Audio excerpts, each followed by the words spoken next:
So I'm going to start with a question that came in regarding something you said last week. Not only did you say it last week, but you, on Tuesdays, Thursdays, and Saturdays, have a beautiful, what's called Beyond Meditation about the human vibe. And I think this question is regarding that. This person says, the soul acknowledging itself as a human being. I've heard this before. Or the soul acknowledging itself as being human. Why is this important or significant? Yes, it is important and significant primarily because of that inner conflict that is present within each one of us when that acknowledgement is not taking place. And the soul being is omnipresent. The soul being doesn't just acknowledge anything, it doesn't need to, right? However, when it feels confined to the human form as its vessel of expression, and it feels that it is confining because it can't be omnipresent at this time, and it's like waylaid every time our humans' conscious choices, which are only driven by the mind, interfere with what the soul wishes to express through the human form. There is a resignation that starts to step in, which takes us further away from our soul presence. And that inner conflict becomes the source of all conflict around us.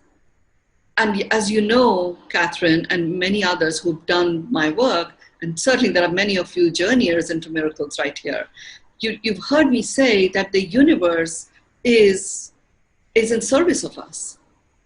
And it is in service of us, and it has only one modus operandi, and its modus operandi is a multiplier effect. And it applies that multiplier effect to whatever it is that we are vibrating.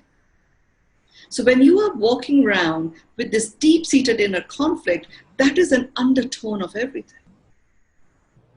It's like the undertone beneath the undertones, beneath the undertones. And then there is that quest of going home, which is somewhere outside of us, in fact, even outside the planet. When we were born whole and complete, the soul is whole and complete. And it knows it is whole and complete because it is limitless. And then there is this human form, which feels so limited and limiting.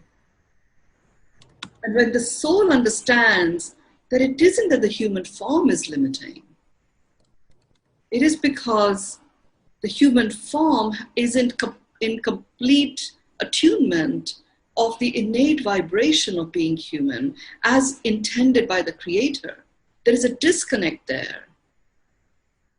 There is nothing outside of the soul. It doesn't go into a space that, oh, human, you correct yourself. It recognizes that, aha, all I have to do, because I operate at a very high frequency, is to acknowledge this human for how the Creator created it. And that provides me with a very unique amplification frequency of love, which enables me to amplify what I came here to cause and make happen in this soul journey. And therefore, when the soul acknowledges itself, it is not acknowledging the human. It is acknowledging itself as the human, which means it is honoring the human because it is in a space of honoring itself. It receives itself as a human. Acknowledging is one thing. When you receive that vibe within you, that is like a multiplier effect applied on the honoring. And it accepts itself as a human, which means it accepts the frequency that it has received. And now it's game on. And the ultimate coexistence for the co-creation, exactly as intended by the Creator, takes place. And the Creator steps in.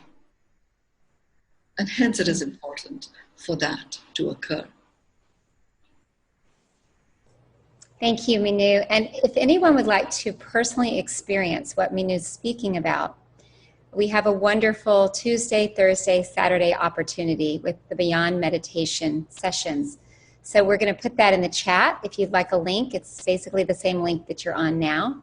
and that's at 7:30 a.m. Pacific time. So feel free to join, and you will experience exactly what Mynoo is referencing with the human vibe beyond meditation and what it's like to acknowledge what it's like to be human from the soul's perspective.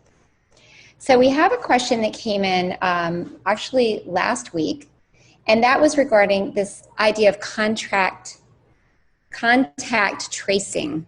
And there's a lot of conversation about this. There's videos, there's a lot out there, and the fear and concern about it. So what do we do?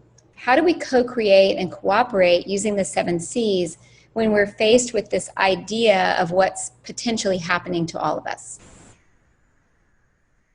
I can go very specific about this whole process. And that is not my intention with these calls, to go specific about that particular process of contact tracing and how you work with it. That is not my intention. What I would say to you is, it's just like there I am in the middle of the eye of the cyclone, and there is whatever is occurring around me. Some of it feels very, very chaotic, but there is a process and there's something there. Otherwise the cyclone won't move in the way that it does with so many moving parts. There seems to be an integrity to its movement. We are in a world which has got many moving parts. We are in a world where, so much gets orchestrated by the attitude and thoughts of humans. And so much is anchored, very solidly so, and cannot actually be shifted through how nature chooses to express itself. And we have seen that if nature was completely damaged by human actions, it would not have been able to reclaim itself with the speed with which it has been able to.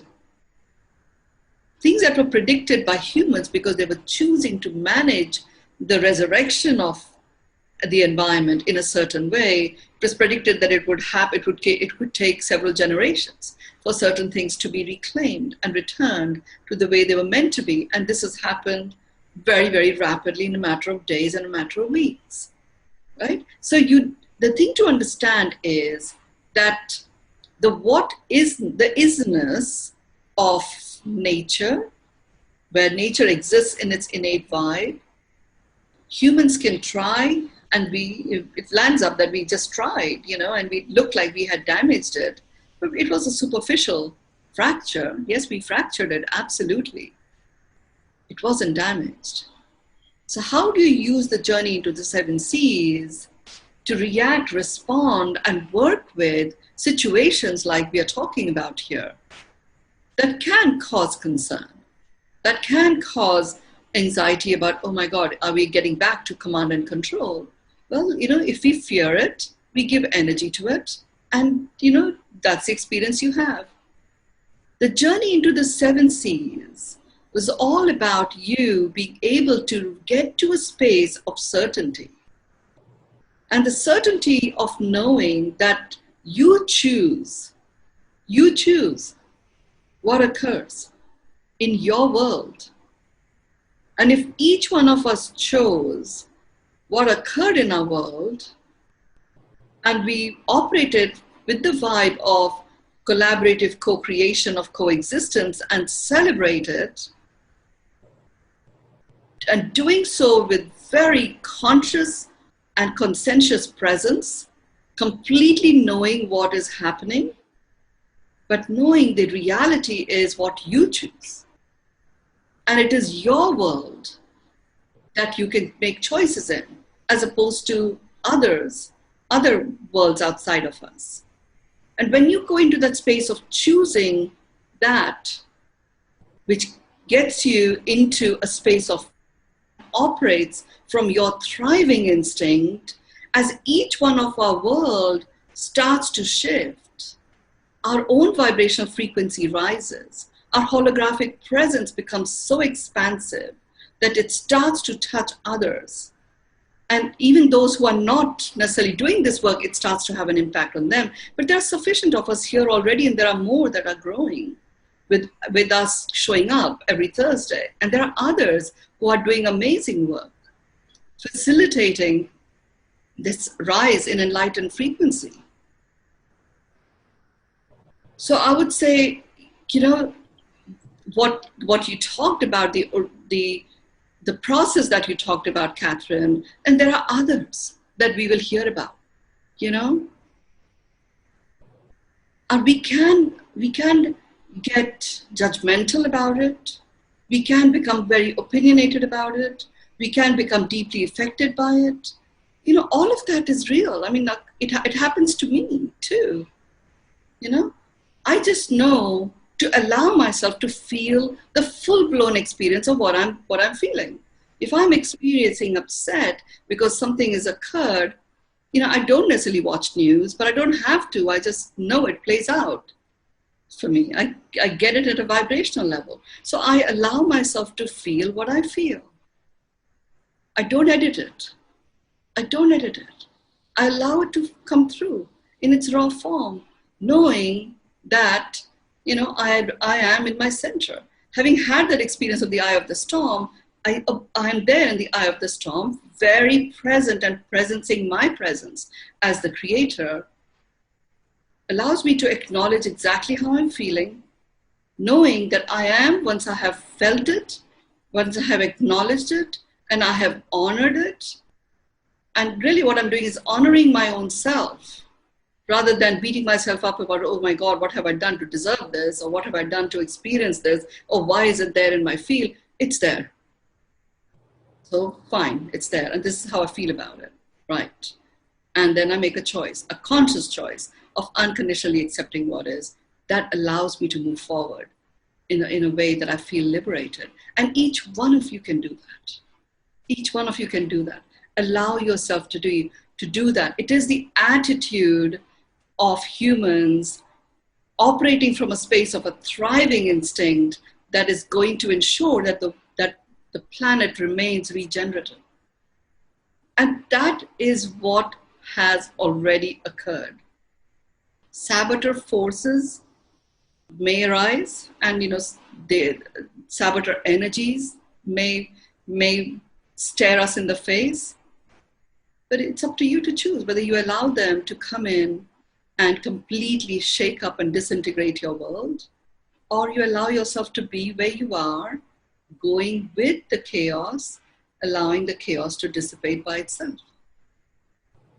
It's a very good question.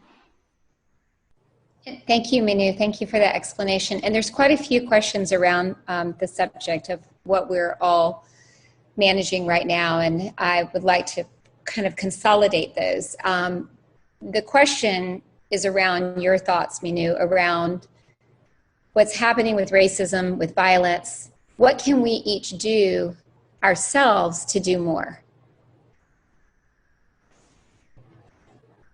So a couple of things that I would say to that. One is, please know that we are all magnificent beings in human disguise. It is the human disguise that gets fractured. The magnificence remains undeterred. When I was first given this, the instant reaction was, oh yeah, okay, that feels good. And then, when I get something like this is in one of my periods of silence. Actually, it was the time that you and I met, Catherine. It was 10 years ago in that resort that I was there for 7 days. This was the topic of my guidance that I was going through. That magnificence remains the same. Fractures only exist in the human disguise.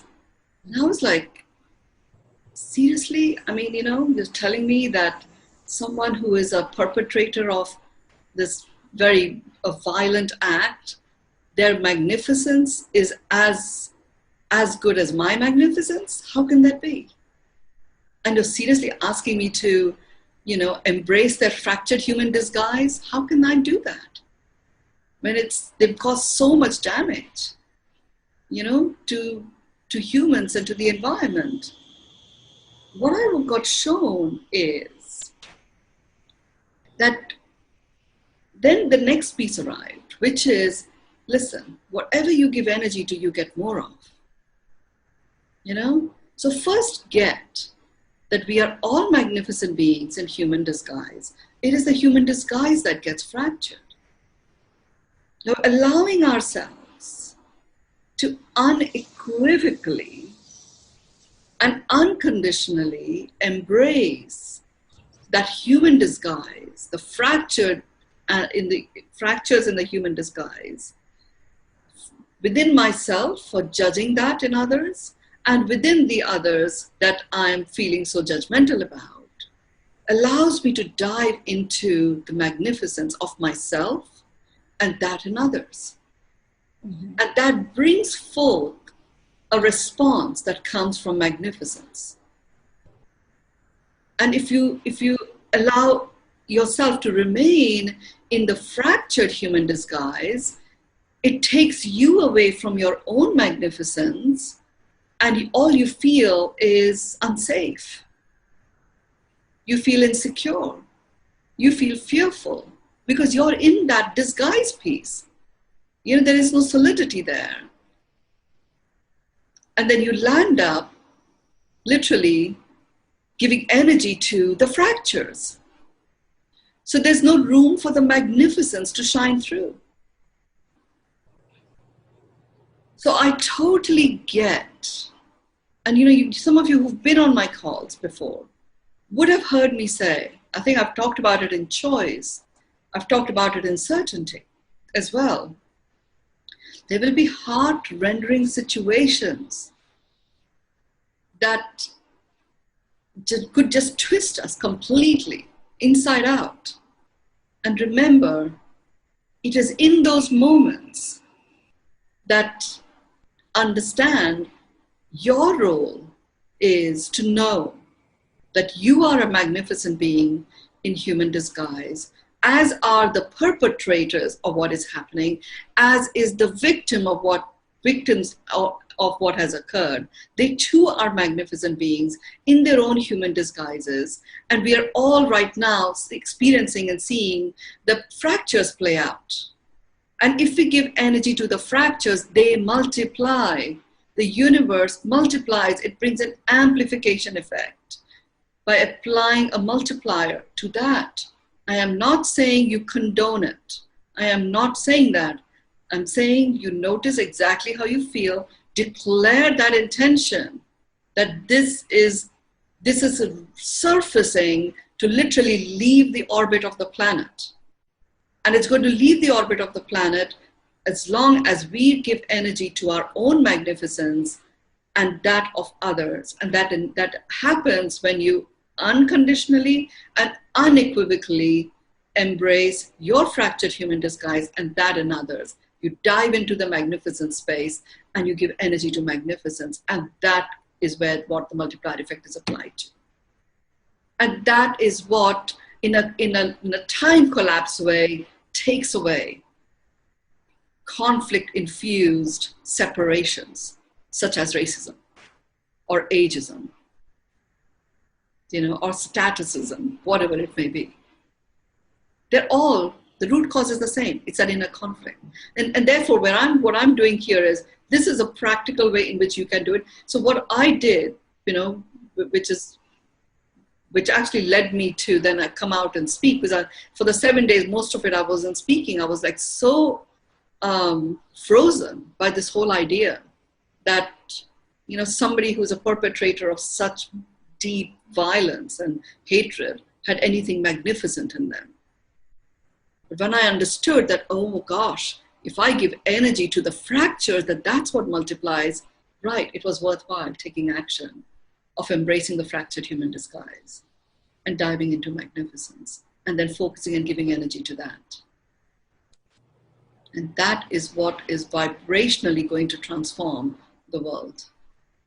That combined with the beyond meditation practice, where that deep-seated inner conflict gets dissolved, that's it. That's all you need.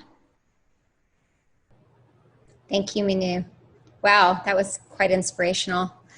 If only my hands could write faster. I'm sure all of you are with me. We're trying to take notes frantically, and I just want to let you know, don't worry. these are recorded, and there is a YouTube channel where you will be able to listen to this again. So we'll post that in the chat, so you'll be able to take that down. You can go, it takes us a few days to get it up. It's not the exact recording, it's broken down into pieces, but you can re-listen to this message again. Okay. That recording is right now live on Facebook. So it'll remain as on Facebook Live on my page. So you can always... Oh, there you go. That's even more simplistic. Okay, so we're one step ahead. I saw that, something new. I didn't even know about it. We've got a Facebook Live going up in the corner here. Okay, so on to another question that I think is also so relevant with all that's happening. The question is, can Mynoo suggest tips on how to face people who don't have the same thoughts on the esoteric discussions that spiritual people have been talking about with regarding the world shifting and rebirthing, and even what you brought forth today? When someone's they're not able to take that from a spiritual context and understand it, how does one deal with that person? Okay. How do we coexist and have a healthy, inspiring relationship with someone who's not on that same page? Yes. So the first thing to get is, even thinking that someone is not on the same page is an opinion that we have. You don't know, I know for myself, having gone through my own life experience, I would very proudly say, this spiritual stuff is all boo-boo stuff. Wasn't mine to do. Oh, it's hippie shit. That's what I used to say. And my God, it was there within me, like in big, humongous dollops of it. So when I made the choice, lo and behold, it emerged so fast with such great depth and expansiveness. So, I really get that when you go into a situation like this, and I am faced, a lot with people who are not in this space, I just know, they are magnificent beings, and I don't even judge them for them not knowing what I know. I allow myself to be very present. And what I'm presencing is my own presence, as opposed to the chatter that's going on in my mind, which is like, oh God, this person is so different, they're so negative. I have to find a way of correcting this, otherwise I can't hold myself. Well, you're literally dishonoring yourself. If you choose to constantly honor yourself, which you can do by being present in any conversation, you will see the same person will start saying something completely different to what you might have anticipated. We often listen to people, especially those that have been in our lives for a while, with a filter that we have formed based on our own judgment about them. So they show up like that, or we don't even get to listen to the full extent of what they are actually communicating.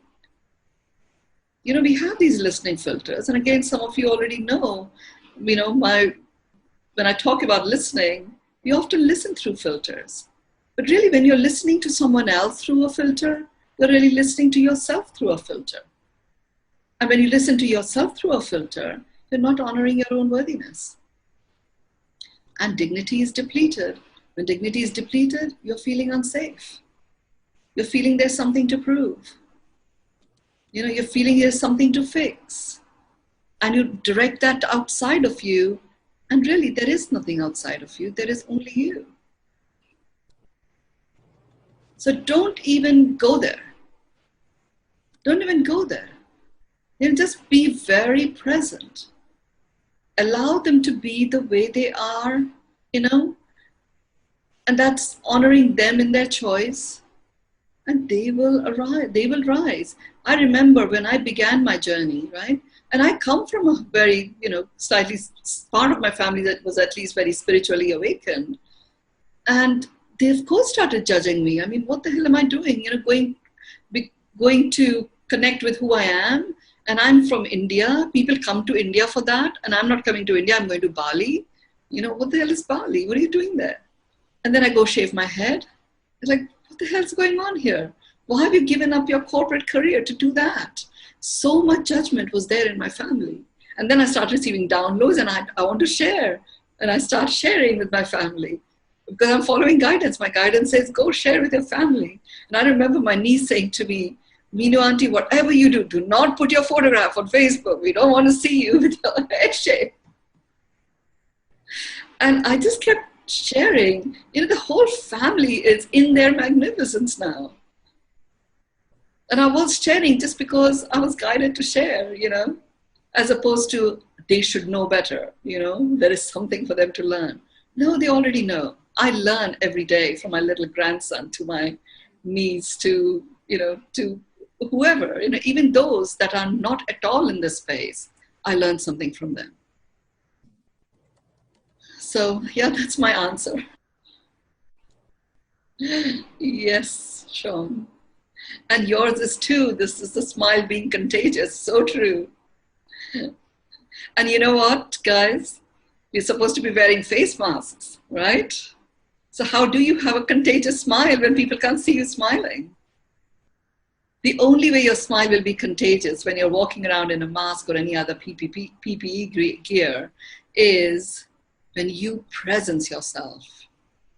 And when you are present to yourself, there's a cellular smile that is emanating out of your field. And people experience that. How do you hug someone when you can't touch them? And you have to maintain this distance. That's the hug. I'm feeling very hugged by all of you right now. And I know you are from me. And where is it coming from? It's coming from you presencing your presence. And when we present, we allow ourselves to get into a space of being comfortable, presencing our presence. We allow ourselves to receive that in others. That is what that namaste sign is. That is what that namaste is. I actually, when I saw myself in the eye of the cyclone, I thought I would be sitting there in the meditation posture. No, I wasn't. I was actually doing the namaste, which was literally honoring the divinity within me as I honored the divinity in all the chaos that was going on around me.